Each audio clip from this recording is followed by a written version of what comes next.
ኢየሱስ ፍጹም ሰው ነው ብሎ አልተናገረም። አንዲትም ቦታ ሌላ አካል ኢየሱስ ፍጹም ሰው ነው ብሎ የተናገረለት የለም። ሌሎች ግን ፍጹም ነን ብሎ የተናገሩ አሉ። ኑ ላሳያችሁ።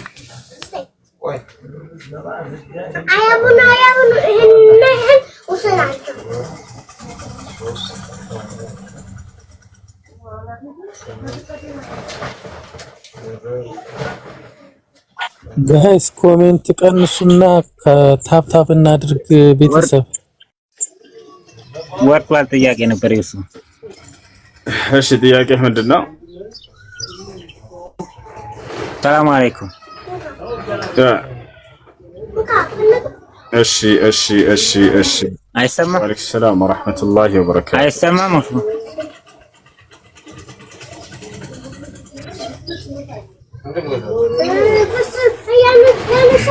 እሺ ወርሷ አይሰማህም? ይሰማል። ጥያቄ ነበረኝ። ሴት ልጅ ብቻዋን ዑምራ ማለት ትችላለች? እሺ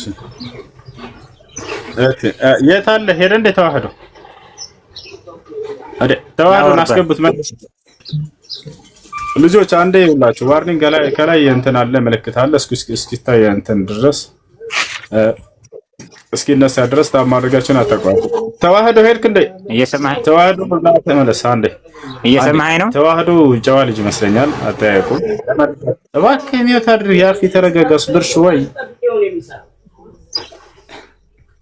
እሺ አስገቡትና ላሳየው። ክርስቲያኖች ካላችሁ ፍጹም ሰው ተብሎ የተገለጸ ክርስቶስ አንዲት ቦታ ላይ ፍጹም ሰው ነው ተብሎ አልተገለጸም። ሌላ ሰዎች ግን ፍጹም ሰው ተብሎ ተገልጸዋል። እኛ ኢየሱስ ፍጹም አይደለም ብለን አይደለም። ኔትወርክ አስቸግሮ ነው ይቅርታ። ኦኬ እሺ ማይታን በስልምና አስተምሮ ፍጹም ያው እና እዚህ ጋር መጽሐፍ ቅዱስ ላይ ምን ይላል? ኦሪት ዘፍጥረት ምዕራፍ 6 ቁጥር 9 ምን ይላል? የኖህ ትውልድ እንዲህ ነው፣ ኖህም በትውልዱ ጻድቅ ፍጹምም ሰው ነበረ ይላል። ኖህ አካሄዱን ከእግዚአብሔር ጋር አደረገ። ኖህ ምንድነው? ፍጹም ሰው ነው ተብሎ ተገልጿል። አንተ ፍጹም ሰው ጻድቅና ልክ ነህ። ጻድቅና ፍጹም አንዴ እባክህ። ስለዚህ መጽሐፍ ቅዱስ ላይ ፍጹም ሰው ሊኖር ይችላል ወይ ስለቀደም? ኧረ ፍጹም ሰው ሊኖር አይችልም ብለሃል። ፍጹም ሰው ነበር ኖህ ይላል መጽሐፍ ቅዱስ። ምን ትላለህ? ኖህ ፍጹም ሰው ነበር። ልክ ነህ። ኖህ ጻድቅና ፍጹም ሰው ነበር ይላል። ትክክል ነው። ፍጹም ሰው ነው የተባለው ግን ቅድም ስታስረዳበት የነበረው ነው። ልክ መጀመሪያ ቅድም ሳትረዳበት የነበረውን የእስልምናውን መንገድ እሱ ነው ፍቹ ማለት ነው። በቃ የለም መጽሐፍ ቅዱስ ላይ ፍቹ ፍጹም ሊባል አይችልም ብለህ ሰውን ዘግተህ ነበር እንደ እምነትህ። ተው እንጂ ሀሳብንም አትቀይር። ይወጣል አይደል? ፍጹም ሊባል አይችልም ሰው በፍጹም ኧረ በፍጹም እንደዛ አይባልም ብለህና አሁን ፍጹም ተብሏል ነው እዚህ ቦታ ላይ። ፍጹምነት ደግሞ ለአምላክ እንጂ ለማንም አይደለም ብለህ የራስህን የክርስትናውን ፍቺ ተናግረሃል። ጭራሽ ነብያቶችን ከአምላክ ጋር አስተካክላችሁ የሚልም ጥያቄ ሁሉ አንስተህ ነበር። እሱን ጨረስን። አንተ ግን በራስህ ባመጣኸው ሚዛን ፍጹም ተብሎ ሰው ሊገለጽ አይገባም፣ ካልሆነ ግን ከአምላክ ጋር ይስተካከላል እንጂ ላልከው ኖህ ልክ እንደ እግዚአብሔር ነው ማለት እንችላለን። ፍጹም ነው ተብሎ ስለተገለጸ አምላክ ብቻ ነው ፍጹም ስላልቀደም የት ሄድክ?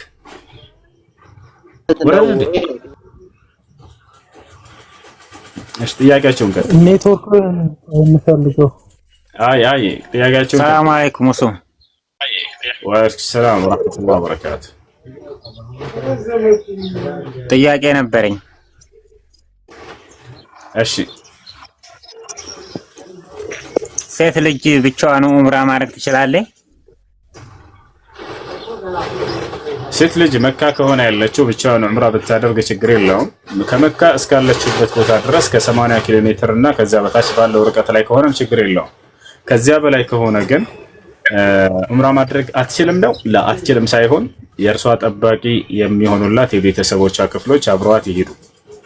አባቷ ካለ ወይንም አያቷ ወይንም ወንድሟ ወይንም አጎቷ ወይንም ባሏ ካለ ከነዚህ አንዳቸው ማህረም ናቸው። እነዚህ ከነሱ አንዳቸው አብረዋት ይሄዳሉ። ነብዩ ሰለላሁ ዐለይሂ ወሰለም ሲናገሩ لا تسافر المرأة تؤمن بالله واليوم الآخر مسيرة يوم على ليلته إلا مع ذي محرم በአላህና በመጨረሻው ቀን የምታምኑ ሙስሊም የሆነች ሴት አንድ ቀን ከነሌሊቱ ወይንም 80 ኪሎ ሜትር እና ከዛ በላይ ርቀት ያለውን ጉዞ ያለ ዘመድ ብቻዋን ልትጓዝ አይገባም ብለው ተናግረዋል።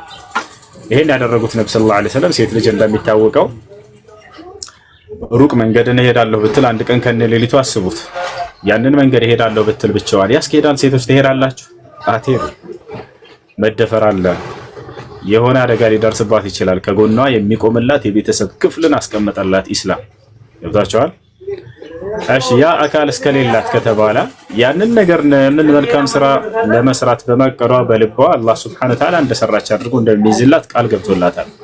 ለምሳሌ ዑምራ ማድረግ ከፈለገች ነገር ግን የሚወስዳት ዘመድ አላገኘችም ወደዚያ ቦታ ከሩቅ ቦታ ይቺ ሴት በዚያ ያንን በማሰቧ በማቀዷ አላህ Subhanahu Wa Ta'ala ሄዳ ልክ ዑምራውን እንደፈጸመች አድርጎ ምንዳውን ይጽፍላታል። ማስረጃ قال النبي صلى الله عليه وسلم من هم بحسنة فلم يعملها كتب الله له حسنة كاملة عندن መልካም ስራ ለመስራት አቅዶ ያን ስራ ሳይሰራ የቀረሰው ሳይሳካለት ቀርቶ ልክ እንደሰራ ተደርጎ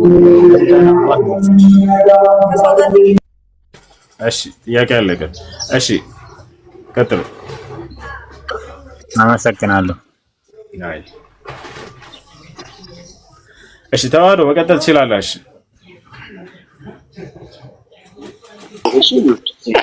እሺ እሳን ያስቸገረች ስላለ ነው እንትን ያልኩ። ኦኬ እውሲ ምን እንደው ታውቃለህ፣ እኔ እያልኩ ያለው ጥያቄን በደንብ አንደርስታንድ አድርገኸኛለሁ ብዬ ደጋግሜ እየጠየቅኩ ነበር። ነቢያቶች የባህሪ ፍጽምና አላቸው ወይ? ከባህሪ ጋራ ሼር ያደርጋሉ ወይ ነው የኔ ጥያቄ ነበር፣ የመጀመሪያው ጥያቄ። አሁን ኖህን ያነሳበት በትውልዱ በዘመኑ ከነበረው ይሰራ ከነበረው ኃጢአትና በደል ውስጥ እጁ የለበትም ሲል ጻድቅና ፍጹም ነው ተብሎ ተጽፏል ነው ያ ክፍል ከላይ ጀምረህ የሚያወራው በዘመኑ የነበሩትን ሰዎች ይሰሩ የነበሩትን እግዚአብሔር የከለከላቸውን ኃጢአትና በደል ሲሰሩ የነበሩ ነው። በዚያ ጊዜ ግን ኖህ እዚህ ውስጥ አልተባበረም ሲል ነው። እኔ እያልኩ ያለሁት በባህሪ ከአምላክ ጋራ ፍጹም የሚያደርጋቸው ሽርክና አላቸው ወይ ብዬ ነው የጠየቅኩ የነበረው። የላቸውም። ያንን ቀደም እኮ መጀመሪያ እየመለስኩልህ ነበር። ይሄን ፍጹምነት እነርሱ አላህ ሰጥቷቸው ነው ጠብቋቸው ነው። የአላህ ግን እንደዛ አይደለም። አላህ Subhanahu Wa Ta'ala ማንም ጠብቆት ምናምን አይደለም፣ እርሱ የባህሪው ነው። ገብቷል አይደል? ከባህሪው መካከል አምላክ አላህ Subhanahu Wa Ta'ala ጻድቅ ነው። ነገር ግን እነዚህ ፍጥረታቶች ምንድናቸው ነብያቶች ከተባለ አምላክ አላህ Subhanahu Wa Ta'ala ጽድቅናን ሰጥቷቸው ነው። ቅድም የቁርአን ማስረጃ እያነሳሁልህ ነበር። ነብያችን ሰለላሁ ዐለይሂ ወሰለም አላህ ወላሁ ያዕሲሙከ ይላቸዋል፣ እኔ አምላክ አላህ እጠብቅሃለሁ ይላቸዋል። ልክ እንዲሁ በሌላ ቦታ ላይ ወማ የንጢቁ ዐኒል ሀዋ ኢን ሁወ ኢላ ወሕዩን ዩሓ ይላል። የሚናገሩትን ንግግር ሁሉ እንደጠበቃቸው ከእንከን ሁሉ ሲናገር ከራሱ አንዳችን አይነግራቸውም ከኔ የሚተላለፍለትን ራእይ እንጂ ነው። እንደጠቃላይ ማ ضل صاحبكم وما غوى ይላል እዛው ላይ ሙሐመድ አልተሳሳተም እያለ አላህ Subhanahu Wa Ta'ala ይገልጽላቸዋል ሰለላሁ ዐለይሂ ወሰለም። እና ይሄንን ነገር አምላክ አላህ Subhanahu Wa Ta'ala ለነርሱ በጸጋ መልክ የሰጣቸው ነው። የእርሱ ግን የባህሪው ነው፣ የተለያየ ነው። አንተ ረዳ በጣም ጥሩ። አሁን ነው ፖይንቱን ያገኘኛው፣ በደንብ ገብቶኛል። ስለዚህ ሰው ሁሉ የባህሪ ፍጽምና ከሌለው እግዚአብሔር ያዘዘውን ትእዛዝ የመፈጸም ያለመፈጸም ጉዳይ በጸጋ የተሰጠ ነገር ነውና ሰው ሊወድቅ ሊሳሳት ይችላል። ነቢያቶች ሁሉ ፍጹም በባህሪያቸው ሰው በባህሪው ፍጹም ስላልሆነ ሊወድቅ ማንኛውም ነብይ ሊሳሳት ይችላል። ስለዚህ መሐመድ በህግ ላይ አሁን በእስልምናው መንገድ መልሳለህ። አይወለህ ተዋህዶ እኔ ያላልከውን አትበላ ታዲያ ሊሳሳት ይችላሉ ወላ አይሳሳቱም እያልኩህ እኮ ነው እንዴ። አንተ ሊሳሳት ይችላሉ ሰው ነውና ምናምን ጠበቃቸው ብዬ ዘገፈልኩ። አንድ ነገር እኮ ወይለ በባህሪው የማይሳሳተው ፍጹም የሆነው አምላክ ብቻ ከሆነ የባህሪ ፍጽምና የሌለው ሰው ሁሉ ፍጡር የሆነ ሰው ሁሉ ፍጹም ተብሎ የተጠቀሰው አንጻራዊ ነው። ከዘመኑ በጊዜው በዛ ጊዜ የተደረገ ነገር እንጂ አይሳሳትም ብለን ግን እንደመንደብ አንችልም ነው ድምዳሜያችን። እስላም ደመደመ። እሱ ያለው አንተ መጽሐፍህ ላይ ነው። ነብያቶች ኃጢአትን ሁሉ ኃጢአትን ብቻ ሳይሆን ጣዖትን ያመልካሉ ያስመልካሉ። ገብቷል አይደል? ነገር ግን በእስላም ላይ አይደለም ነብይ ሆነው ነብይ ከመሆናቸው በፊት ራሱ ጥበቃ አላቸው ያልኩህ ነው። የነብዩ መሐመድ ሰለላሁ ዐለይሂ ወሰለም ጥበቃ የጀመረው መቼ እንደሆነ ታውቃለህ? ቆይ ነብዩ መሐመድ ሰው ናቸው አይደሉም? እኛ መላክ ናቸው አላለም። እሱ ላይ አይደለም ጥያቄው፣ ከኃጢአት ላይ ስለመጠበቅ። ቆይ ስለዚህ የሰው ባህሪው ደግሞ ፍጹም አይደለም ማለት ተስማማንበት አይደል? እሱን ፍጹምነት ሰጣቸው አምላክ መረጣቸውና ለሰዎች። ስለዚህ የሱ ፍጹምነት የሰጣቸው የባህሪ ፍጹምነት ነው የሰጣቸው ከኃጢአት መጠበቅ፣ ኃጢአትን አለማድረግ እንዲሁም ደግሞ ስለዚህ አምላክነትም ሰጥቷቸዋል ማለት ነው። ስለዚህ አምላክም ናቸው ማለት ነው። ነብዩ አምላክ ማለት ነው። ሰውን አምላክ ማድረግማ አንተ ጋር ነው ያለው። እየደረደርክ እሱ አይደለም። ኃጢአትን አላደረገም ማለት አንድ ሰው አምላክ ነው ማለት ነው አይደለም። ስለዚህ ሰው ከባህሪው ወጥቶ ፍጹም የማይሳሳት ነው ብሎ ማመን አምላክ ማድረግ ነው። አሁን እኮ የተሳሳተው እኮ ነው ተዋህዶ አንድ ያዳም ኃጢአትን አላደረገም ማለት አንድ አካል አምላክ ነው ማለት ነው። የአምላኩን ትእዛዝ ጠበቀ ማለት አምላክ ነው ማለት ነው። በፍጹም እንደዛ ሊሆን አይችልም። በጣም ጥሩ። እኛ እንደዛ ነው ያለው። ግን በባህሪው ፍጹም አይደለም ማለት ግን ፍጡር ነው። በባህሪው የስጋን የለበሰ ሰው ሁሉ ደግሞ ሊወድቅ ይችላል። እንደሚወድቅ ብዙ ማስረጃዎች ነበር። እነርሱ ተጠበቃቸው ይያሉ። አሁን ነብዩ መሐመድ አልወደቁም፣ ፍጹም ናቸው፣ የሚናገሩት የተናገሩት ሁሉ ትክክል ናቸው ለሚለው ማስረጃ የለም። ከራሳቸው ከነብዩ መሐመድ ውጭ በእርግጠኝነት ቆይ እስቲ በእርግጠኝነት ነብዩ አሁን ከሳቸው ውጭ ሌላ መጽሐፍ ሊጠይቅ እንዳዳምጥ እኔ ማስረጃ አስረዳኝ። ነብዩ መሐመድ ስለ ቅድስናቸው የሚያወራው የራሳቸው የነብዩ መሐመድ መጽሐፍ ነው ወረደልኝ የሚለው ደግሞ ምንም አይነት ማስረጃ ሳይ ና እንደተናገርከው ማስረጃ ሳይ ከዚህ አታልፍም። ና የራሳቸውን ቅድስና የሚያወራው የራሳቸው መጽሐፍ ነው የሚለውን አውጣና ሳይ። ምንም ወሬ አልፈልግም። በጣም ቁርአን የተገለጠው ለማን ነው?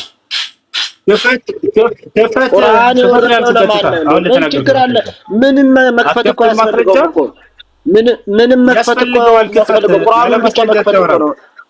ቆይ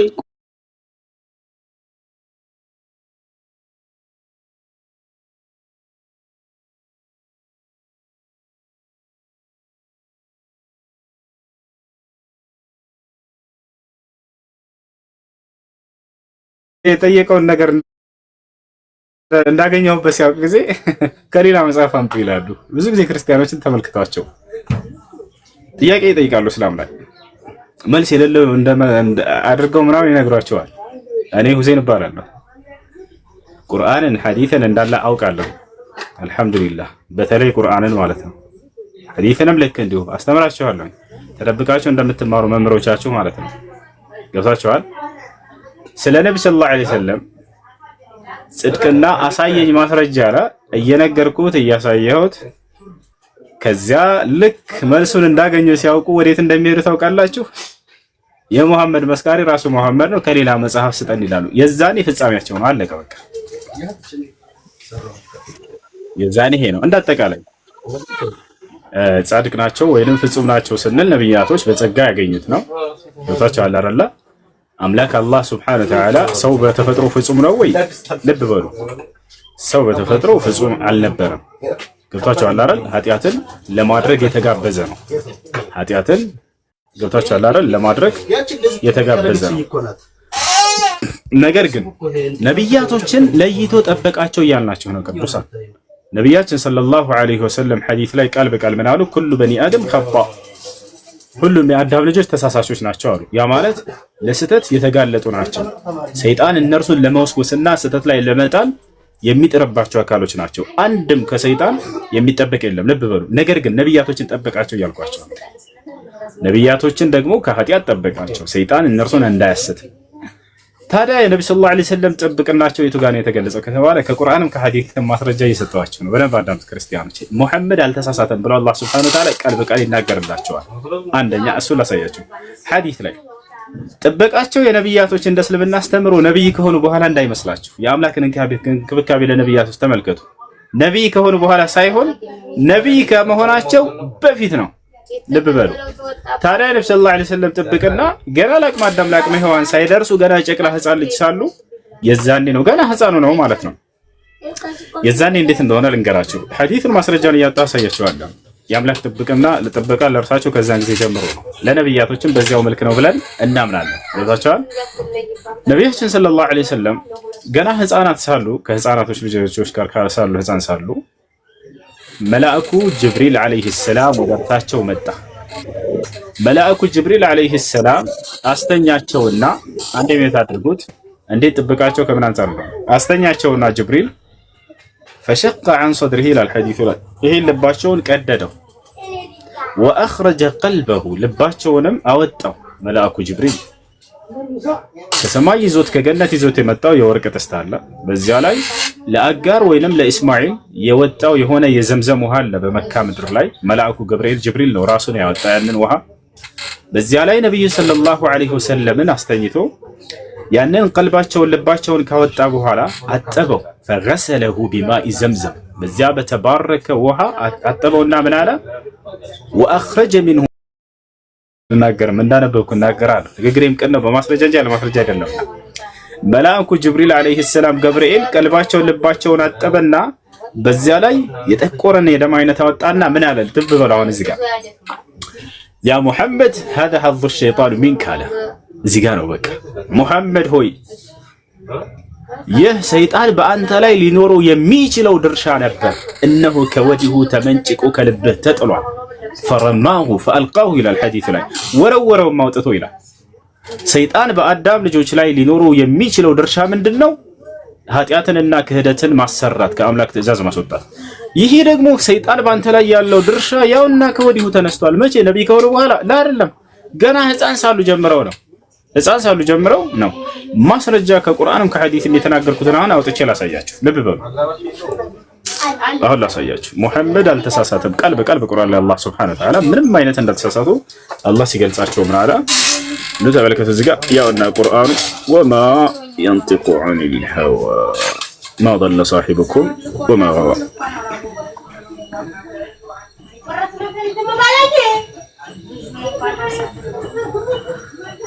ነብያችሁ ሙሐመድ ያሰላም አልተሳሳተም፣ አልጠመመም። አላሁ አክበር። የማን ምስክር ነው?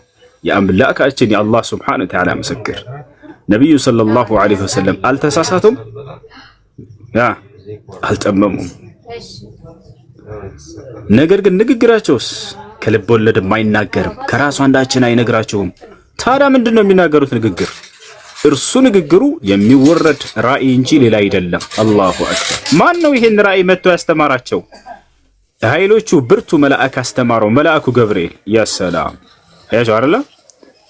የእውቀት ባለቤት የሆነው አስተማረው ይላል መልአኩ ገብርኤል መጥቶ። ነብዩ ሰለላሁ ዐለይሂ ወሰለም አይተውታል። እርሱ ነው ነብዩ ሰለላሁ ዐለይሂ ወሰለም አይተውታል። መልአኩ ገብርኤል እንዳጠቃላይ ይሄን ይመስላል። እሺ በሐዲስ ላይ የነገርኳችሁ ደግሞ ነብያችን ሰለላሁ ዐለይሂ ወሰለም ጥብቅናቸው ታዲያ ከመቼ ጀምሮ ነው ለሚለው ከህፃንነታቸው ገና ጨቅላ ህፃን ሳሉ ጀምሮ እንደሆነ ላሳያችሁ። እሱ ነው ማስረጃ ያውና ከመጀመሪያው ጀምሮ ከልጅነታቸው ጀምሮ ሰይጣን በእርሳቸው ላይ ምንም አይነት ድርሻ እንዳይኖረው እንደተደረገ ላሳያችሁ። ተኽሪጅ ሐዲስ የነብዩ ሰለላሁ ዐለይሂ ወሰለም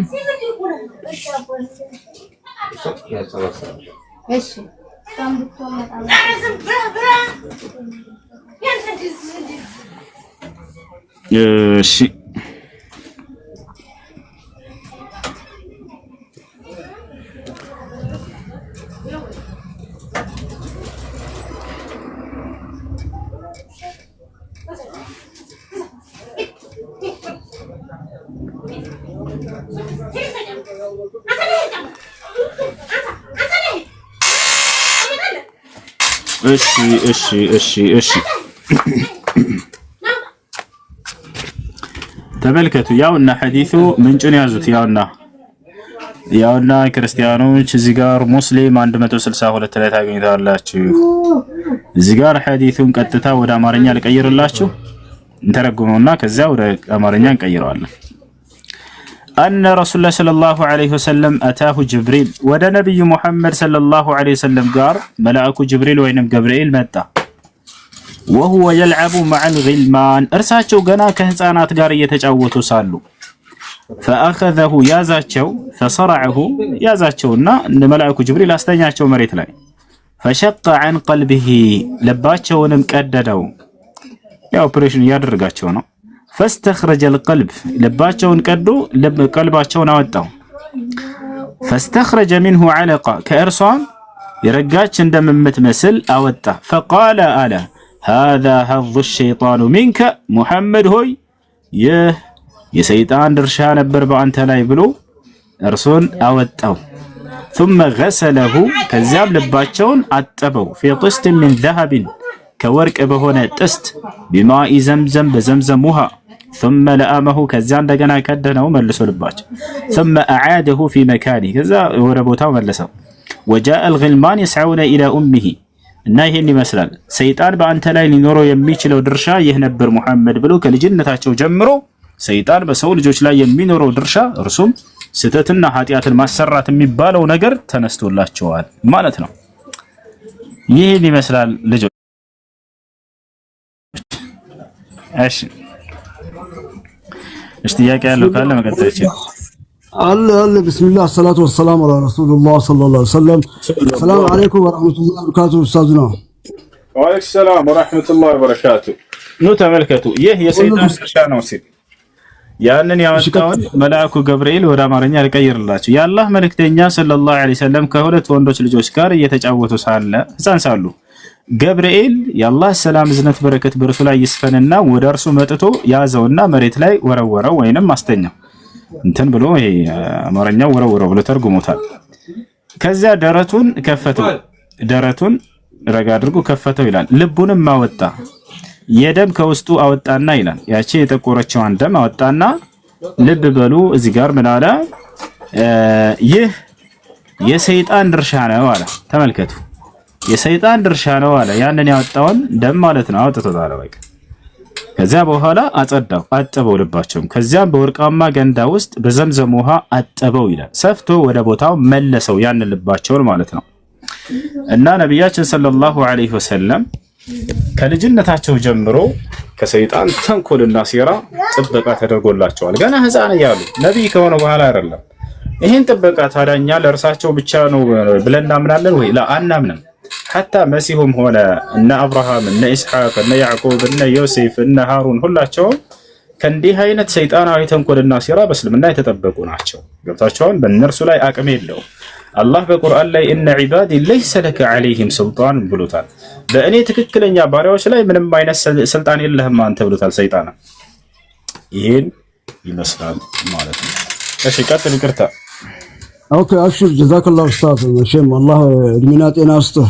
አላህ ደግሞ ሰሚና ጆሮ አላህ ይስጠን። እኛም እነሱ ኢንሻአላህ ትልቁ ነገር ያው ልብ ያለው ልብ በል ነው። ሁሉ ጊዜ ከመስረጃ ጋር ነው አንተ የምታደርገው። ትልቁ ነገር መቼም ያው ጆሮ ላለው ሰው ነው አንተ የምትሉና ጀዛከላህ። ሌላ እኔ ጥያቄ ያለኝ ከሁለት ጥያቄ ነው ኢንሻአላህ። ጀዛከላህ ኡስታዝ። አንዱ ስለ እህቲካፍ ነው። እህቲካፍ ያው ከ21 ቀን በኋላ እንግዲህ እንዳለ መስጊድ ነው ያ እህቲካፉ የሚገቡበት ከመስጊድ ውስጥና ቤቴ ውስጥ እስትካፉ ቤቴ ውስጥ መግባትና እዛ የመስጊዱ ልዩነቱ ምንድን ነው? አንዱ እሱ። ሌላ ደግሞ የሌለቱል ቀድር ነው። ሌለቱል ቀድር እስትካፉ በልመና ነው አላህም ያገኙት ወይስ እስትካፉ ደግሞ ሰው ሲገቡ ያ ሌለቱል ቀድር ደግሞ በ21 በ27 እና በ23 ነው ብዙ ጊዜ ፈልጉት ነው የሚባለው። እስካሁን ድረስ እንግዲህ ያው ይባላል እንጂ ያ ሌለቱል ቀድሩ እንዴት ነው የሚገኘው? በዛን ሰዓት እኔ ዱዓ ሳደርግ ነገ ያ ሀጃ ሲፈጽምልኝ ነው ሌለቱል ቀድር አገኘው ምለው ወይስ? እስቲ በዚህ ላይ ትንሽ መብራሪያ ብትሰጥ ጀዛከላሁ ኡስታዝ።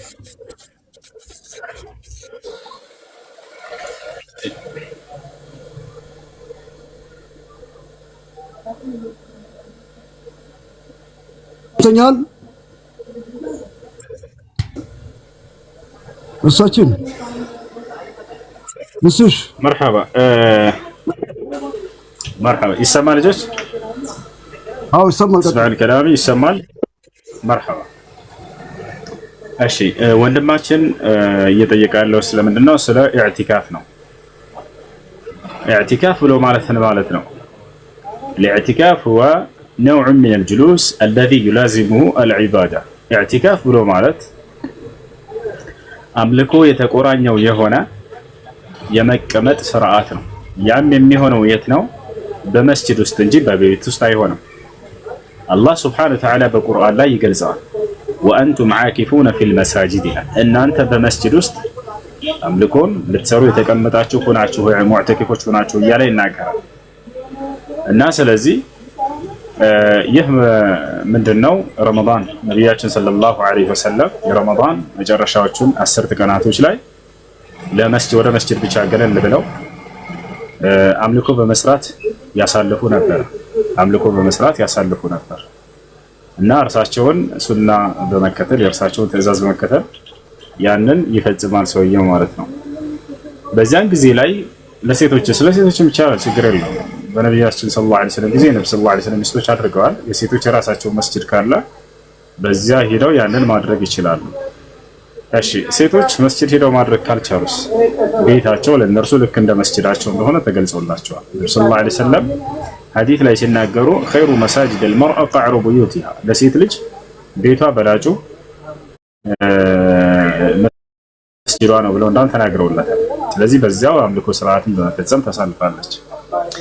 እሺ ኢዕቲካፍ ስናደርግ ጊዜ የሚከተሉ ህግጋቶች አሉ። አስገዳጅ ለሆነ ጉዳይ ካልሆነ በስተቀር መውጣት አይቻልም። በዚያ ውስጥ የምታደርጉት አምልኮ ለመስራትን ነው። አምልኮ በመስራት ሰው ጊዜውን ያሳልፋል። በዚያ ውስጥ ከሚከሰቱ ነገራቶች መካከል ወንድማችን ከጠየቀው ምንድነው ለይለቱል ቀድር የሚባለው ነው። አላህ ሱብሓነሁ ወተዓላ በዚች በአስርቶቹ ቀናቶች መካከል አንዲት ታላቅ ቀን እንዳለችው ተናግሯል። በሌሊቶቹ ክፍለ ጊዜያቶች ላይ በዚያ ላይ ለይለቱል ቀድር አለ። ያ ለይለቱል ቀድር የተባለው ነገር ምንድነው ልዩነቱ ከተባለ በዚያች ቀን ያቺ ቀን ከአላህ ዘንድ ዋጋዋ ከ1000 ወራቶች በላይ ነች። ከ1000 ወራቶች በላይ ነች። ያ ማለት በዚያች ሌሊት የሰራው አምልኮ ከ1000 ወራት በላይ ወይንም ከ83 ዓመት በላይ በአመታት ሲገለጽ ከዚያ በላይ አምልኮ እንደሰራ ይቆጠርልሃል ማለት ነው። አስባችሁታል? 83 ዓመት ምድር ላይ ኑሮ አምልኮ ሲሰራ ያሳለፈን ሰው ሳሉ በጭንቅላታችሁ በዛች ሌሊት አምልኮ እየሰራ ያሳለፈ ሰው ምንዳው 83 ዓመት አምልኮ ምድር ላይ ሰርቶ እንዳሳለፈ ያክል ይቆጠርለታል። ማስረጃ የቱ ጋር ነው ከተባለ አላህ ሱብሓነሁ ወተዓላ ኢና አንዘልናሁ ፊ ለይለቲል ቀድር ይላል። ወማ አድራከ ማ ለይለቱል ቀድር ለይለቱል ቀድር ኸይሩን ሚን አልፍ ሸህር ተነዘሉል መላኢከቱ ወሩሑ ፊሃ ቢኢዝኒ ረቢሂም ሚን ኩሊ አምር ሰላሙን ሂየ ሐታ መጥለዒል ፈጅር እያለ ይናገራል። ምን ማለት ነው? ኢና አንዘልናሁ ፊ ለይለቲል ቀድር ሀይድ ላይ የሆነችን ሴት ያንን ለይለቱል ቀድር ማግኘት ትችላለች አትችልም፣ እድሉ አላት የላት የሚለውን እሱንም እነግራቸዋለን። ሶላት ባትሰግድም በዛ ሌሊት ላይ ዚክር በማድረግ ሶላት በማውረድ ዱዓ በማድረግ ማሳለፍ ትችላለች። ዋናው በዚያ ሌሊት አምልኮ እየሰራችሁ ማሳለፋችሁ ነው። ቁርአን በመቅራት ሊሆን ይችላል። ሴት ልጅ በሀይድ ጊዜ ቁርአን መቅራት ትችላለች አትችልም በሚለው ጉዳይ ላይ በዑለማዎች መካከል ኺላፍ ቢኖረውም በሞባይሏም ይዛ ብትቀራ ወይንም በሂፍዟ ብትቀራ ችግር የለውም። እንዲሁም ደግሞ በጨርቅ ወይንም በጓንት ይዛ ብትቀራ ችግር የለውም። የማይቻለው ያለ ጨርቅ ያለ ጓንት በቀጥታ በእጇ ይዛ መቅራት ነው። በዑለማዎች መካከል ኺላፍ እንዳለ ሆኖ ልብ በሉ። ነብዩ ሰለላሁ ዐለይሂ ወሰለም ላ የመሱል ቁርአን ኢላ ጣሂር ነው ያሉት። ቁርአንን ጣህራ የሆነ ሰው ካልሆነ በስተቀር እንዳይነካ አሉ እንጂ እንዳይቀራ አላሉ። መቅራትን የሚከለክል የለም። በሌላ አላህ ሱብሓነሁ ወተዓላ ላ የመስሁ ኢላ አልሙጠሀሩን ይላል። የተጠራሩ ሰዎች ካልሆነ በስተቀር አይነኩትም ይላል። መንካትን እንጂ መቅራትን አልከለከለም። ይሄ ነው። እሺና ለይለቱል ቀድርን ማግኘት ሲባል ገብቷል አይደል ወንድማችን? በቀጣዩ ዓለም ስላለው ምንዳ የሚገልጽ የሆነ ነው። በቀጣዩ ዓለም አላህ ሱብሓነሁ ወተዓላ የ83 ዓመት ሰው የአምልኮ ስራ የሰራውን ያክል ከዚያ በላይ ይጽፍላችኋል፣ ይሰጣችኋል እንጂ ምድራዊ ጸጋን አይደለም። ምድራዊ ጸጋም ላይ አላህ ሱብሓነሁ ወተዓላ ሊሰጣችሁ ይችላል። ነገር ግን ሙስሊም ሁሌ ዓላማው ምድራዊ ጸጋ አይደለም። ዱዓ አድርጎ አብዛኛው ሰው ምድር ላይ ካላየ ያንን ነገር ዱዓው የተመለሰለት አይመስለውም፣ ተቀባይነት ያገኘ አይመስለውም። ይሄ ስህተት ነው። አላህ ሱብሓነሁ ወተዓላ ዱዓችንን የሚቀበለን በብዙ መንገድ ነው ብዬ ከዚህ በፊት ተናግሬያለሁ። ላሳልፈህ ሂድ። እሺ አሳልፈኝ ሲል አፋልፈኝ ነው የሚለው። እሺ ዱዓ አድርጋችሁ ለምንድን ነው አላህ ያልተቀበለኝ የምትሉ ሰዎች አሁን አንድ አዳምጡ። አላህ ሱብሓነሁ ወተዓላ ዱዓችሁን የሚቀበላችሁ በጣም በርካታ በሆኑ መንገዶች ነው። አንደኛ የጠየቃችሁት ነገር እዚሁ ምድር ላይ ሲከሰት ሊያሳያችሁ ይችላል። ይሄ ዝቅተኛውና የመጨረሻው ነው። ሁለተኛ የጠየቃችሁትን ነገር ዱዓ አድርጋችሁ አላህ Subhanahu Wa Ta'ala በቀጣዩ ዓለም በገነት ሊከሳችሁ ትልቅ ምንዳን እዛ አዘጋጅቶላችሁና በዚያ ሊሰጣችሁ አስቦላችሁ ሊሆን ይችላል። ይሄ ነው ትልቁ። ሶስተኛ ባደረጋችሁት ዱዓ አማካኝነት ምናልባት ከዚህ በፊት የሆነን ኃጢአትና ስህተት አድርገህ በዚያ ቅጣት ሊመጣብህ ብሎ ያለ ቅጣት ካለ ያ በዚያ ያንን ቅጣት ሊመልስልህ ይችላል አላህ አንተ ወደርሱ በመቅረብህና ዱዓ በማድረግህ ምክንያት ወጣቸዋል። ይሄ እንዳውም የተሻለው ነው ከሚባሉት ነው እፍፊትህ ከሚሰጠህ ማለት ነው። ወጣል የጠየቅከው አንተ ምድራዊ ጸጋ የሚበላ የሚጠጣ የሆነ ጸጋ ሊሆን ይችላል። ያንን በልተው እዚህ የሚያልቅ የሆነ ነገርና እንትን የሚል ነገር ነው። ነገር ግን ያ ነገር አንተን በኃጢአት በሰራኸው ነገር ምክንያት ሊጎዳህ የሚመጣ የሆነ ቅጣት ካለብህ ያንን ከመከተልህ ያንን ከመለሰልህ ይሄ ትልቁ ጸጋ ነው። ወጣቻል አይደለ? ምክንያቱም ያኛው ትርፍ ነው፣ ይሄኛው ደግሞ አንተ ላይ አደጋ ሊያመጣብህና ልትጎዳበት የምትችልበት ነገር ሊሆን ይችላል። እንዳጠቃላይ ሊመጣብህ ያለ በላ ካለ ያንን ሊመልስልህ ይችላል። ሶስተኛ ማነው አራተኛ አንተ መልካም በመሆንህና ዱዓ አድርገህ ወደ አላህ በመቅረብህ ምክንያት ምናልባት ያንን በአቅራቢያህ ባሉ ቤተሰቦች ክፍሎች ላይ ሊያሳይህ ይችላል። ወጣቸዋል ልጆች ሊኖሩ ይችላሉ። እነርሱን መልካም አድርጎ አላህ Subhanahu Wa Ta'ala በመልካም እንትን ላይ ያሳድግልሃል። ወይም ሚስቶችህን ወይንም ደግሞ ወላጆችህን ወይንም ደግሞ እናታ በእነዚህ ላይ ሊያሳይሃል አላህ Subhanahu Wa Ta'ala ያንን ያደረከውን መልካምነት። አላያችሁም ሱረቱል ከህፍ ላይ እነዚያ ሁለት የቲም ልጆች አላህ እንክብካቤ ያደረገላቸው ለምን? ወካነ አቡሁማ ሷሊሐን አለ የነዚህ የቲም ልጆች ወላጆች መልካሞች ጻድቆች ነበሩና እያለ ይናገራል። ያን እንክብካቤ አላህ በዘሩ ላይ ያደረገለት ወላጆች አይደለ? እነዚያ ወላጆች ግን አልፈው ሄደዋል፣ ሞተዋል እኮ። የነርሱ መልካምነት ግን ለነዚህኞቹ እንዲጠቅም ያደረገ አላህ Subhanahu Wa Ta'ala ያ ነው። አላህ በበርካታ መንገድ ያንን ይሰጣቸዋል። እናንተ ግን የምትጠብቁት አብዛኞቻችሁ እዚሁ ምድር ላይ የጠየቀው እዚሁ ፊቱ እንዲሳካለት ለአንደዚያ መሆን የለበት። እኔ ዱዓ አድርጌ እዚሁ ፊት ከሚያደርግልኝ በቀጣዩ ዓለም ቢሰጠኝ ይሻለኛል። አላህ እርሱን ነውና የሚመረጠን። አላህ በቁርአን ላይ ሲናገር ወለልአኺረቱ ኸይሩን ለከ ሚነል ኡላ አላቸው። ሙሐመድ ሆይ በዚህ ምድራዊ ህይወት ላይ ከምሰጠህ ይልቅ በቀጣዩ ዓለም ብሰጠህ ለአንተ የተሻለ ነው አላቸው። ምድር ላይ ያላቂ ነው፣ ጊዜያዊ ነው። ይባል አይደለ? በሞት የሚቋረጥ የሆነ ጸጋ መጣል በጣል ያሳስበህ አይገባም። ነገር ግን ትክክለኛ ጸጋ ብሎ ማለት ያ ነው። ወኢነ ዳር አልአኺረተ ለሂየል ሐይዋን አላህ ትክክለኛ ህይወት ማለት የቀጣዩ ዓለም ያ የዘላለማዊ ህይወት ያለበት የአኺራው ህይወት ነው እያለ ይናገራል። ስለዚህ ሙስሊም የሚጠብቀው በቀጣዩ ዓለም ያለውን ጸጋ እንጂ እዚህ ምድራዊ ህይወቱ ላይ ሆነልኝ ያልሆነልኝ አይደለም። ይታቻዋል አይደል? ሙስሊም በዚህ ዓለም ላይ ታዲያ ደስ የሚያሰኝ ነገር ሲያገኝ አላህን አመስግኖ ያሳልፈዋል። የሚያሳዝን ነገር ሲያገኘው ደግሞ አያማርርም፣ አይበሳጭም። ነገር ግን በትዕግስት በሰብር ያሳልፈዋል። ቃለ ነብዩ ሰለላሁ ዐለይሂ ወሰለም عجبا لأمر المؤمن إن أمره كله خير إن أصابته سراء شكر فكان خيرا له وإن أصابته ضراء صبر فكان خيرا له ففي كل ذلك خير. النبي صلى الله عليه وسلم بنالو የሙስሊም ማንነቱ እዚህ ዓለም ላይ በጣም ያስደንቀኛል አሉ። መልካም ነገር ሲያጋጥመው አላህን ያመሰግናል፣ ክፉ ነገር ሲያጋጥመው ደግሞ ትዕግስት ያደርጋል። በሁለቱም በኩል መልካምን እንጂ አያገኝምና በጣም እደነቅበታለሁኝ አሉ። መልካም ስታገኝ አላህን ካመሰገንክ ፈጣሪህን፣ ልክ እንደሁ ደግሞ ክፉ ነገር ሲያገኝህ የማታማርር ከሆነ በእርሱ ላይና እርሱን የማታማርር ከሆንክ የምታመሰግነውና በዚያ የምታሳልፍ ከሆንክ በቃ አንተ ምድራዊ ህይወትህ ላይ ጥሩ ህይወትን የተሰጠህ አንተ ነህ። ይሄን ያሳል። እሺ ጥያቄ አለ ገጠር ጀዛከላሁ እሱ ኢንሻአላህ ለሰዮቹ ተናስጣለን ኢንሻአላህ ጀዛከላሁ እሱ አሳልፈ ይወስኪ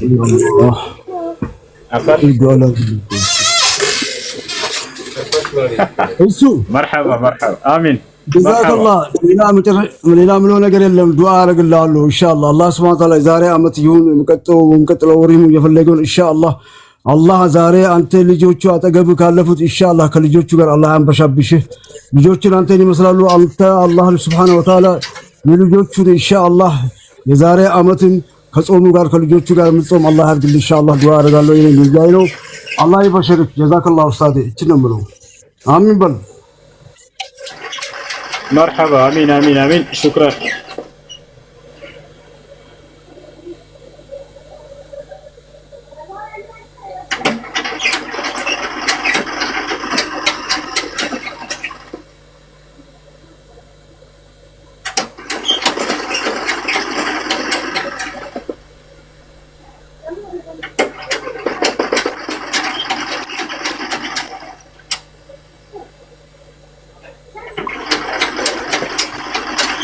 እሺ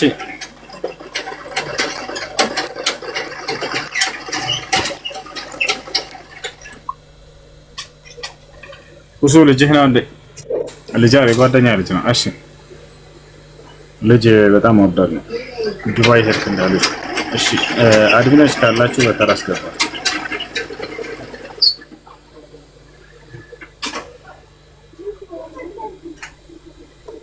إنكم وما تعبدون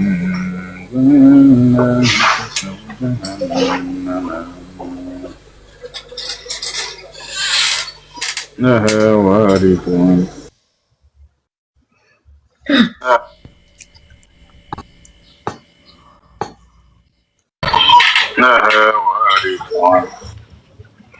ايش تيجي على يقدر كات أستاذ. وعليكم السلام ورحمة الله وبركاته. እንዴት ናችሁ? ሰላም ነው? አላህ አልሐምዱሊላህ። ኦኬ እኔ ጥያቄ ነበረኝ። እሺ ሙስባህ ሐራም ነው ወይስ አይደለም? እሺ በሙሰቢሓ ተስቢሕ ማድረግ ነቢያችን ሰለላሁ ዐለይሂ ወሰለም ተስቢሕ የሚያደርጉት በጣታቸው ነበር ባጭሩ። كان النبي صلى الله عليه وسلم يسبح الله بأطراف أنامله اليمنى نبي صلى الله عليه وسلم በቀኝ ጣታቸው ጫፍ ተስቢሕ ያደርጉ ነበር ተብሎ ተገልጿል። ልክ እንዲሁ ነቢያችን ሰለላሁ ዐለይሂ ወሰለም አንድ ሚስታቸውን ምን አሉ? በጣትሽ ተስቢሕ አድርጊ ብለው ተናግረዋታል። ሰብሒላህ ወዕቂዲ ቢአናሚሊኪ ፈኢነሁነ ሙስተንጠቃቱን የውም አልቂያማ አሉ። ዚክር አድርጊ፣ ተስቢሕ አድርጊ፣ በጣቶችሽም ቁጠሪ፣ እነርሱ የትንሣኤ ቀን እንዲናገሩና እንዲመሰክሩ ይደረጋሉና ብለው ተናገሩ። ስለዚህ ነቢ ሰለላሁ ዐለይሂ ወሰለም ባደረጉበት መንገድ ነው ሰው ማድረግ ያለበት። አላህ ሱብሓነሁ ወተዓላ ወተቢዑሁ ብሏል፣ እርሱን ተከተሉት ብሎናል። እና ስለዚህ እርሳቸው በጣታቸው ነበር የሚያደርጉት። በዚያ አድርጉ። በሙሰቢሓ ተስቢሕ ማድረግን በተመለከተ ዑለሞች ሲናገሩ ሼኽ አልባኒ ምን አሉ? መን ሰበሐ አላህ ቢልዩምና ፈቀድ አሷበ ሱና ወመን ሰበሐ አላህ ቢልዩስራ ፈቀድ ኻለፈ ሱና ወመን ሰበሐ አላህ ቢልሙሰቢሓ ፈቀድ ኢብተደዐ ፊ ሱነቲ ነቢ ዐለይሂ ሰላቱ ወሰላም አሉ። በቀኝ ጣቱ ተስቢሕ ያደረገ ሱናውን አገኘ፣ በግራ እጁ ተስቢሕ ያደረገ ደግሞ ከሱናው ተጻረረ፣ በሙሰቢሓ ተስቢሕ ያደረገ ደግሞ ቢድዓ ላይ ወደቀ ብለው ተናግረዋል። እንዳጠቃላይ በጣታችሁ ተስቢሕ ብታደርጉ የተሻለ ነው። እሺ መርሐባ ጀዛከላሁ ኸይር ኡስታዝ ነው። ወአለይኩም ኡስታዝ። እሺ አው ማስረጃ ላይ እስላሞች የሚበዙበት አካባቢ ሌላ ማግኘት ክርስቲያኖችን ማራቅ ማግለል ቢቻል ደግሞ የኖሩበትን አካባቢ በውድም በግድም እንዲለቁ ያደርጋሉ ይላል። ናገባ ልክ ላኩለት። ሰላም አለይኩም። እኔ እንዳስቀድሙኝ። አሰላሙ አለይኩም። ወአለይኩም ሰላም። አንዴ ላኩለት። ምን ይሻላል? ያ ልከውልሃል፣ ግባ። ይሰማል? እያወራህ ከሆነ እህት አይሰማም፣ ዝም ስል ግን ይሰማል። እሺ እሺ። ማንኛውም ጥያቄ ያለው ክርስቲያን ካለ መግባት ይችላል። አሁን መጠየቅ ትችያለሽ። አይ ኦኬ።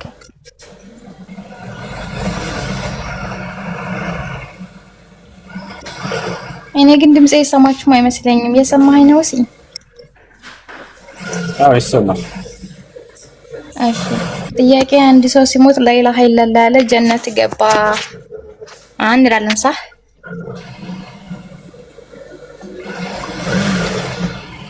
صح እንላለን። من قال لا اله الا الله دخل الجنه لا اله الا الله على جنة ገባሽ። የቀብር ጥያቄውን ሲጠየቅ ያን ካልመለሰም ይገባል? ይመልሳል።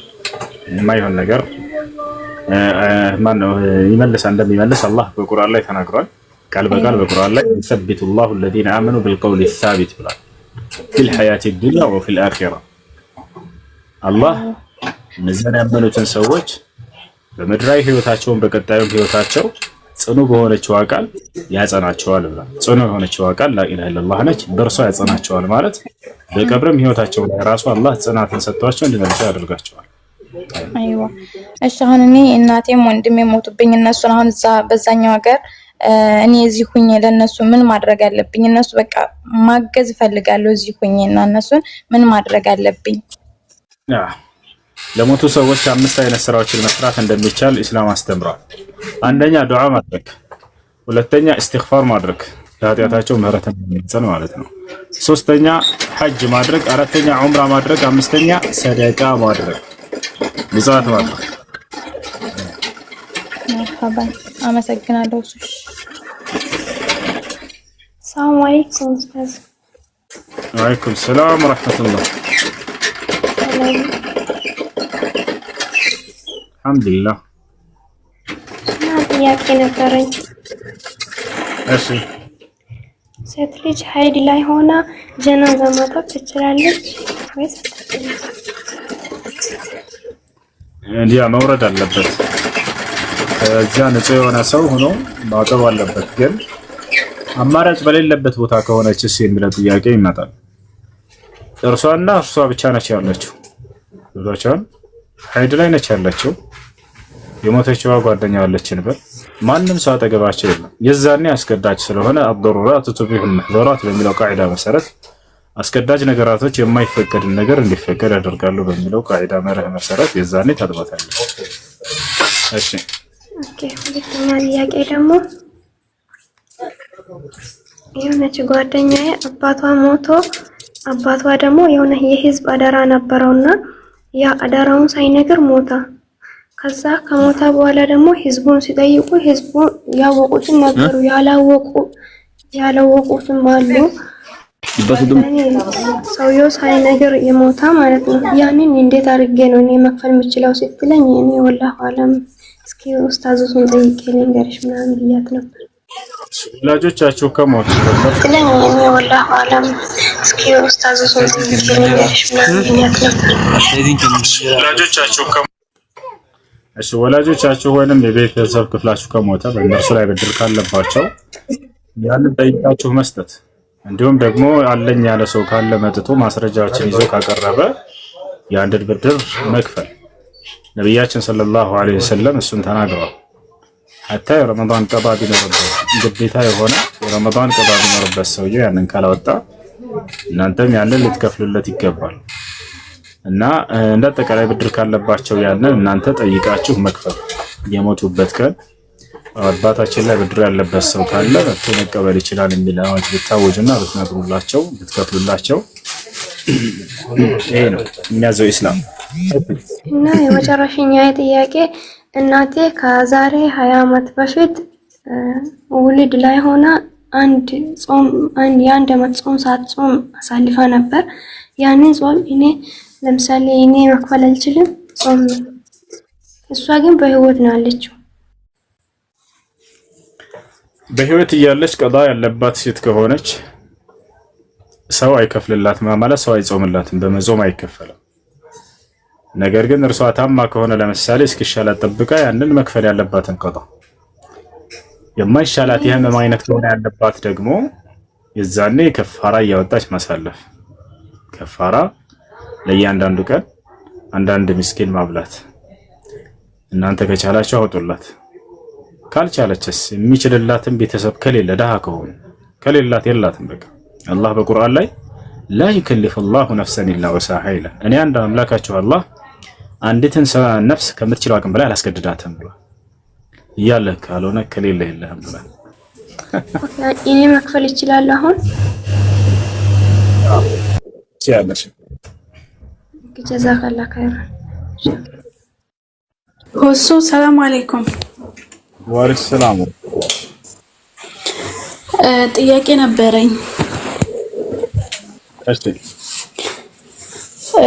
በጾም ሽቶ መቀባት፣ ብኩር ማጨስ እና ደግሞ ሌላኛው ጥያቄ ሴት ልጅ 80 ኪሎ ሜትር ከራቀች ኒካዋ ይወርዳል የሚባል ነገር ስለሰማሁኝ ነው። እሱ በጾም ቀን ብኩር ማጨስ ቤታችሁ ፏብትን እንደ ችግር የለውም። ነገር ግን ያንን ስታጨሱ ጊዜ ሆን ብላችሁ ወደ ውስጥ ወደ ጉሮሯችሁ እንዲገባ አትሳቡት። ሌላኛው ምን ነበር ጥያቄሽ? ሽቶ ልክ እንደሆ ቤቷ ውስጥ ሴት ልጅ ቤቷ ፏብትን ማለት ትችላለች፣ መቀባት ትችላለች ሽቶ የት? ቤት ውስጥ። ስለዚህ እዛኔ ቤቷ ውስጥ ያንን ብትቀባ ችግር የለም። አሁንም ወደ ውስጥ እንዳይገቡ ማንኛውም እንደዚህ አየር ነገራቶች ጣዕምና ሽታ ያላቸው ነገራቶች ወደ ውስጥ እንዲገቡ እስካልተሳቡ ድረስ ቤታችሁ ውስጥ ሽቶም ሆነ ብኩር ብትጠቀሙ ችግር የለውም። ብዙ ሰው ይሄ ጾም የሚያጠፋ ይመስላችኋል። ጾም የሚያጠፋው መቼ ነው?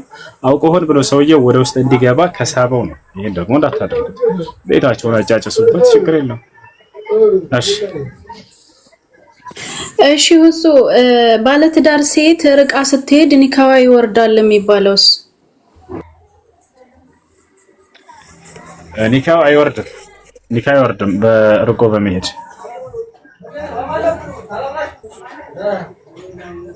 እሺ ሁሱ አመሰግናለሁ። መርሐባ። ሰላም አለይኩም።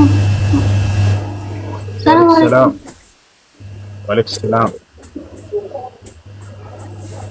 ሁሱ ሽንት ቤት ያኔ ክፍለ ሽንት ቤትና እየተያዘ ነው። ውስጥ መስገድ ቁርአን መቅራት እንዴት ይታያል? ችግር የለውም። ነጃሳው ቦታ ላይ እስካልሰገዳችሁና እስካልቀራችሁ እስካልተቀመጣችሁበት ድረስ ችግር የለውም ተቀራርቦ መሰራቱ። እሺ እሺ ኡስታዝ ሰከላ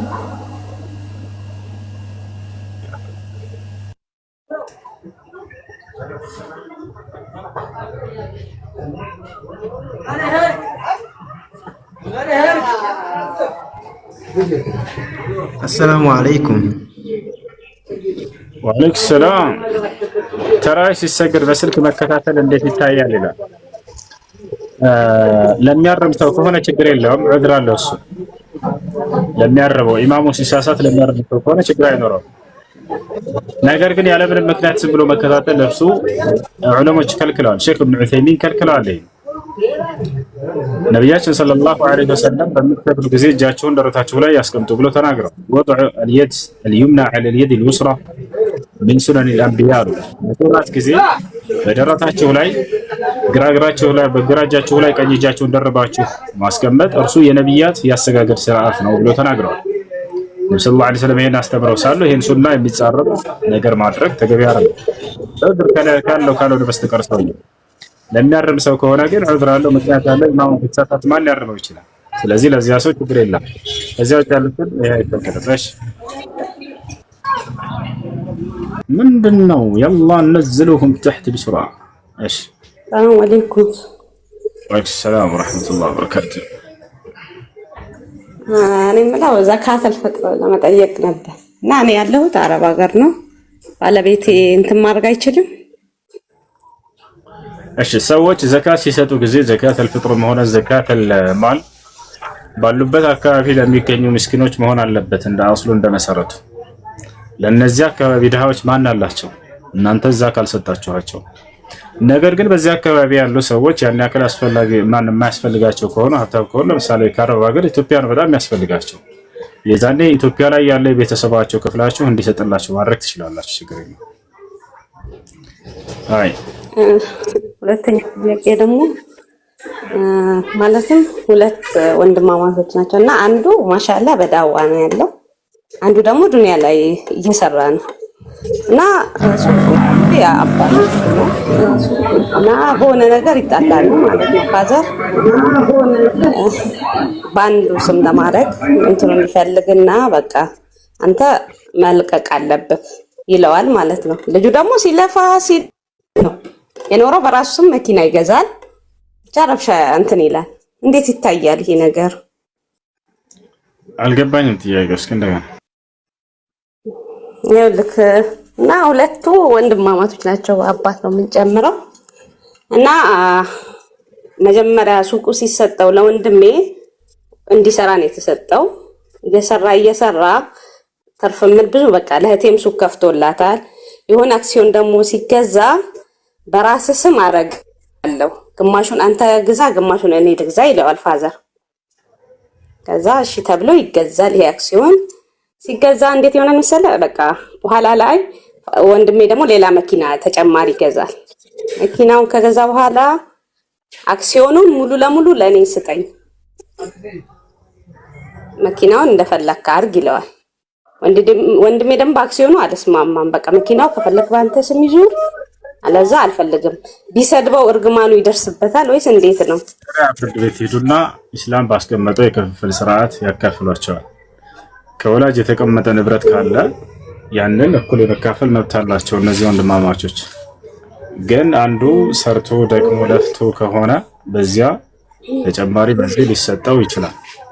ያንን ግን ልኩን ለማወቅ ሸሪዓ ፍርድ ቤት ሄደው ያሳውቃሉ ያለውን ንብረት። እንዲህ አይነት ንብረት አባታችን ጥሎልን ሄዷል፣ እኔ ደግሞ በዚያ ንብረት ላይ ያን ገንዘብ እንዲበረክት ሰርቻለሁ፣ ደክሜያለሁ፣ ለፍቻለሁ። ያለውን ንብረት ኢስላም ባስቀመጠው የክፍፍል ስርዓት እንድታካፍሉ እንፈልጋለን ይሏቸዋል። ሸሪዓ ፍርድ ቤት ኢስላም ባስቀመጠው የክፍፍል ስርዓት ያካፍላቸዋል ማለት ነው። አይ እና 2/3 ደግሞ ሴት ልጅ ሸሪዓ ላይ ያገባ ያላገባ የሚባል ነገር አለ እንዴ? እንዴት ልጅ? አሁን ለምሳሌ በሸሪዓ ፍርድ ቤት ሴት ልጅ መብት ያናክል ትንሽ መሰለኝ ያላት ይመስለኛል፣ አላውቅም። ላ መካፈል የክፍፍል ስርዓት ነው። ሴቶች የክፍፍል ስርዓትን በተመለከተ መብት ያላት አይመስለኝም። ላ መብት አላት፣ ድርሻ አላት። ሴት ልጅ እንደ ኢስላም ድርሻ አላት። የሌላት ድርሻ እንደ ክርስትና ነው። ሴት ልጅ ወንድ ልጅ ከሌለ ነው ድርሻ የሚኖራት እንደ ክርስትና።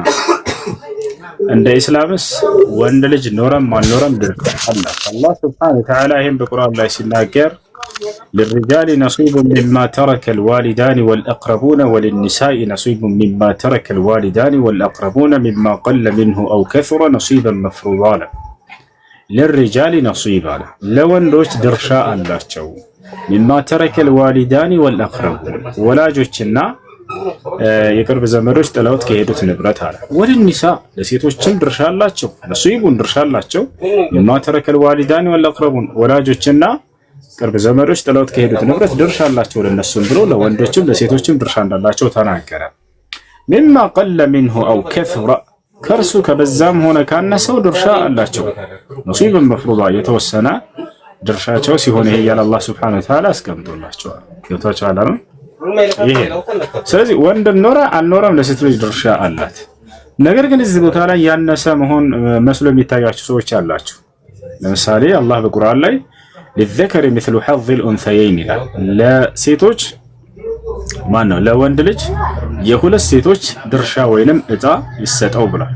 ልብ በሉ የድርሻ ሲሰጠው ጊዜ የሁለት ሴት ድርሻ ለአንዱ እንዲሰጥ ይላል። እዚህ ቦታ ላይ ከላይ ስናየው ጊዜ ለወንዱ ብዙ እጥፍ የተደረገና ለሴቶች ደግሞ ያነሰ መስሎ ሊታያችሁ ይችላል። ስናየውም እንደዛ ነው አይደል? ስናየውም እንደዛ ነው። የአንድ ወንድ ድርሻ ለሁለት ሴት ይሰጥ ሲባል ጊዜ እጥፍ ይወስዳል እሱ ማለት ነው። ነገር ግን ኃላፊነቱ ስለተጣለበት ነው። ይሄ ልታውቁ ይገባል። ያ ኃላፊነቱ ምንድነው? እህቱን በህይወት ዘመኗ የመንከባከብን ግዴታ አላህ ጥሎበት ነው ሁለት ድርሻ ይሰጣ ያለው። ስለዚህ ድርሻው አንዱ የራሱ ሲሆን አንደኛው ደግሞ የእህቱ ነው። ገብታችኋል አይደል? እህቱ የሆነ ነገር ቢያስፈልጋት ከአባቷ በኋላ ልክ እንደ አባት ሆኖ የማስተዳደርን ኃላፊነት አላህ ስለጣለበት ነው። እህት ግን ለወንድሟ የማስተዳደር ኃላፊነት ተጥሎባታል ወይ? እንደ ኢስላም ላይ የለባትም። በፍጹም የለባትም። ድርሻ ለሷ አልተደረገም። ሁለት አላህ ዝም ብሎ በከንቱ አይደለም ሁለት ድርሻ ለወንዱ ይሰጠ ያለው ለበርሱ ላይ ግዴታ ስላደረገበት ነው። ስለዚህ ይሄ በድሏታል ኢስላምን ብሎ ለሚያነሱላችሁ ጥያቄው መልስ ይሄ ነው። ኢማሙ አህመድ ምን ይላሉ? እህት ገንዘብ አስፈልጓት ለህይወቷ የሚያስፈልግ ወንድሟ ካለው ከርሱ የመቀበል ሐቅና መብት አላት። እርሱ ግን ድርሻ የለም ከእህቱ የመውሰድ ይላል። እሺ ኮሜንት ላይ እነዚህ ክርስቲያን ልጆች ምን ይላሉ? እየዋሸህ ነው ድርሻ የላትም ይላሉ። አሁን ቃል በቃል በቁርአን ላይ ላሳያችሁ። በቃ ሴት ልጅ ድርሻ አላት ነው ላሳያችሁ። ያውና ይኸውና አምላካችን አላህ Subhanahu Wa Ta'ala ለሴት ልጅ ድርሻ አላት ብሎ ቃል በቃል ሲናገርላት ላሳያችሁ። አራተኛው ምዕራፍ ላይ ሁለተኛው ገጽ መጀመሪያ ላይ ምን ይላል ተመልከቱ። ያው ለወንዶች ወላጆችና የቅርብ ዘመዶች ከተውት ንብረት ፋንታ ድርሻ አላቸው። ለሴቶችስ? ለሴቶችም ወላጆችና የቅርብ ዘመዶች ከተውት ከእርሱ ካነሰውም ሆነ ከበዛው ፋንታ አላቸው። የተወሰነ ድርሻ ተደርጓል። አላሁ አክበር። ለወንዶችም ለሴቶችም ድርሻ አላቸው ብሎ ኢስላም አስቀምጦላቸዋል። አገራችን ላይ የተለመደው ነገር ምን ነበር? አይታችኋል? ሴቶች ወንድ ባለበት ሴት አትወርስም። ሀገራችን ላይ በባህል ማለት ነው። ወንድ ካለ ለወንድ ነው የሚሰጠው፣ ሴት ድርሻ የላትም። አላጋጠማችሁም? በገጠሮቹ ላይ አሁን ላይ ሸሪዓ ፍርድ ቤት እየሄዱ መብታቸውን ማስጠበቅ ጀመሩ እንጂ ይሄ ነገር የተለመደ ነበር። ይሄን ከየት የያዙት ይመስላችኋል? ሴት ልጅ ድርሻ የሚኖራት ወንድ ልጅ ከሌለ ነው ቤት ውስጥ። ወንድ እያለ ግን ድርሻ አይኖራትም። ሁሉንም ጠቅልሎ ወንድ ልጅ ነው የሚወስደው። 10 ሴቶች ቢኖሩ ያንን ጠቅልሎ ወንድ ልጅ ይወስዳል። ከየት ያገኙት ይመስላችኋል? ይሄንን ግፍና በደል በሴት ልጅ ላይ ከመጽሐፍ ቅዱስ።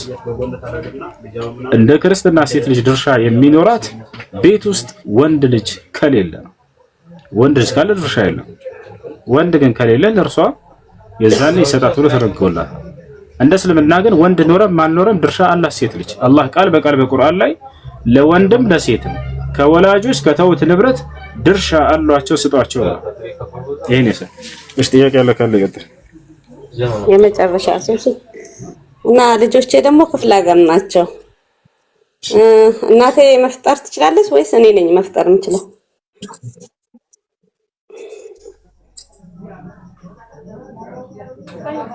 ድጋሚ ጥያቄሽን። ልጆቼ ክፍለ ሀገር ናቸው፣ ከእናቴ ጋር ናቸው እና እኔ ደግሞ ውጭ ሀገር ነኝ። እሺ፣ እናቴ መፍጠር ትችላለች ወይስ እኔው ነኝ መፍጠር የምችለው ለልጆቼ? ለልጆችሽ ማስፈጠር ግዴታ ያለበት አባትሽ ማን ነው? ወላጅሽ ማን ነው? ይቅርታ ባልሽ ነው። ተፋታችሁም አልተፋታችሁም የልጆቹ ኃላፊነት ይቀጥላል። የሚስቱ ኃላፊነት ነው የሚያቋርጥ። አንድ ሰው ተፈታ የማስተዳደር እሷ ምናምን ከዛ በኋላ የለበትም ከተፋቱ። ነገር ግን ልጆቹን የማስተዳደር ኃላፊነቱ እንደቀጠለ ነው፣ አይቋረጥም። እሱ ይሄን ያሰራ። በጣም አመሰግናለሁ። አላህ ጤናና እድሜ ይስጥህ። እሺ፣ ዘሁልቁ ምዕራፍ 27 ከቁጥር 1 እስከ 11 ድረስ አንብቡት። እሺ፣ ይሄንን ማየት የምትፈልጉ ሰዎች ዘሁልቁ ምዕራፍ 27 ከቁጥር 1 እስከ 11 ምን ይላል? ሐቁል በናት ፊል ሚራስ ፊ ሐል ዐደም ውጁድ እኹዋ ዝኩር፣ ሴት ልጅ የመውረስ ድርሻ የሚኖራት ወንድሞች ከሌላት እንደሆነ ይናገራል። ሐቁል በናት ፊል ሚራስ ፊ ሐል ዐደም ውጁድ እኹዋ ዝኩር ضمان عدم ضياع ميراث الاب። እሺ ማርያም ሰላም አለይኩም። ወአለይኩም ሰላም። ወይኔ ማርያም ጉድሽን አልሰማሽ፣ እየተማለብሽ ነው ወላሂ። መርየም አለይሃ ሰላም እጅግ በጣም ደግና መልካም የሆነች ጻድቅ የአላህ አገልጋይ መልካም ሴት ነበረች። አምላክ አላህ ሱብሓነሁ ወተዓላ በጣም እንክብካቤ የሚያደርግላት በጣም ያከበራት ታላቅ ሴት ነች። ግን ምድር ላይ ዛሬ በቃ እየተማለባት ነው። አላህ ነው ሙስተዓን። እሺ፣ ጥያቄ አለ ይቀጥል። ሰላም አለይኩም። ወአለይኩም ሰላም ወራህመቱላሂ ወበረካቱ። ሰላም አለይኩም። አለይኩም ሰላም። እኔ ጥያቄ ነበረኝ ሁሱ። እኔ ረመዳን አንድ ጊዜ አንድ ወር ረመዳን አልጾምኩምና የዛሬ 3 ዓመት አካባቢ የዛሬ 3 ዓመት 4 ዓመት የዛሬ 3 ዓመት ኦሬዲ እና ረመዳን ወሩን መከላከያ ውስጥ ነበርና የነበርኩት እዛ ውስጥ መጾም አይቻልም ነበር እና በሰዓቱ ኮቸሮ ምናምን ስለሆነ ያው ምግብ ምናምን ስለሌለ ነው ያኔ እና ደግሞ መጾም አይቻልም በነገራችን ላይ እንደ ህጉም አሁን ያለው ከሀገር ውጭ ነው እና እንዴት ነው አሁን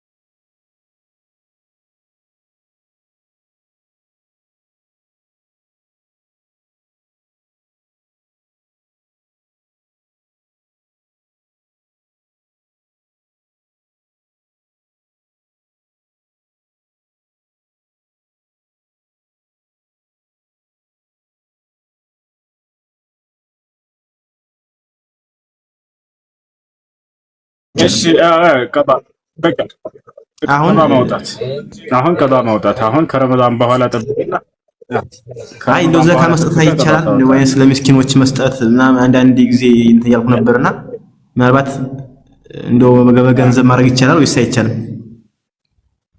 አይቻልም። መጾም የምትችል ወጣት እስከሆንክ ድረስ መጾም ነው ያለብህ። በቃ